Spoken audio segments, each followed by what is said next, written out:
So the legal back and forth is complete and total nonsense because we shouldn't even be at this point in the first place, and here's why.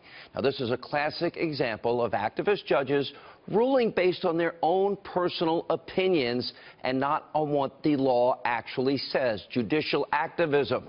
Because if you look at the U.S. code that pertains to President Trump's executive action, let me put it up on the screen. It reads, quote, whenever the president finds that the entry of any aliens or any class of aliens into the U.S. would be detrimental to the interest of the United States, he may by proclamation and for such period as he shall deem necessary suspend the entry of all aliens or any class of aliens as immigrants or non-immigrants, or impose on the entry of aliens any restrictions that he may deem to be appropriate. Now, Daniel Horowitz, our friend over at Conservative Review, he wrote an article entitled Rogue Judges Undermining Our Sovereignty, and here's how Congress can stop them.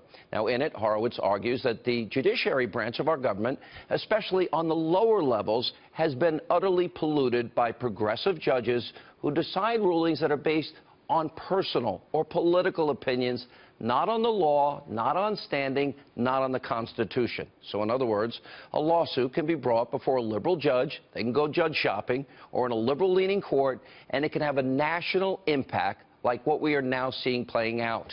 Now, according to Horowitz, Congress should work to take back their power from these activist courts in order to protect you, the American people, our sovereignty, and the rule of law.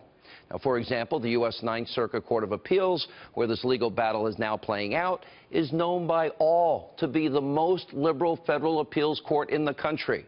And if you look at the Seattle-based federal judge, James Robart, who put a temporary halt to the president's extreme vetting executive order on Friday, well, he has a history of questionable rulings. And according to the Seattle Times, during a hearing last year on police reform, well, Judge Robart, he declared, quote, Black Lives Matter. Of course, all lives matter.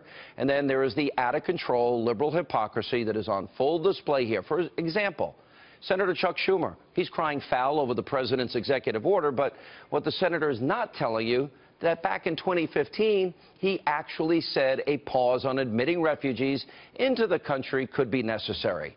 Then there's the two most recent Democratic presidents.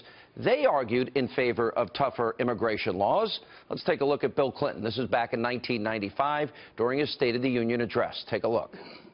All Americans, not only in the states most heavily affected, but in every place in this country, are rightly disturbed by the large numbers of illegal aliens entering our country. The jobs they hold might otherwise be held by citizens or legal immigrants. The public service they use impose burdens on our taxpayers. That's why our administration has moved aggressively to secure our borders more, by hiring a record number of new border guards, by deporting twice as many criminal aliens as ever before, by cracking down on illegal hiring, by barring welfare benefits to illegal aliens. We are a nation of immigrants, but we are also a nation of laws. It is wrong and ultimately self-defeating for a nation of immigrants to permit the kind of abuse of our immigration laws we have seen in recent years, and we must do more to stop it. Nation of immigrants, nation of laws, it's self-defeating. Doesn't that sound a lot like President Trump now? It does, right? Now, of course, back when President Clinton said it, there was collective outrage from the left. Never happened. And if that's not enough for liberals, there's also President Obama. This is him back in 2014 saying this. Let's look at more hypocrisy. Today, our immigration system is broken, and everybody knows it. Even as we are a nation of immigrants, we're also a nation of laws.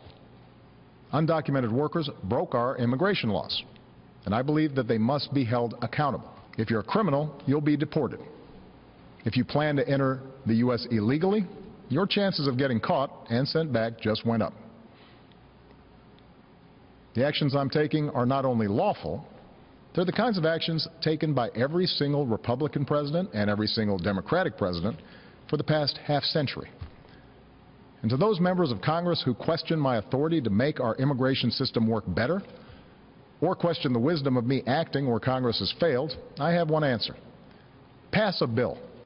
Wow, there you have it. Now, the only reason liberals are resisting President Trump's action on extreme vetting is they're trying to score cheap political points. Now, it doesn't matter that President Obama and Congress came up. They're the ones that came up with the list of the 7 countries that President Trump referred to in his executive order.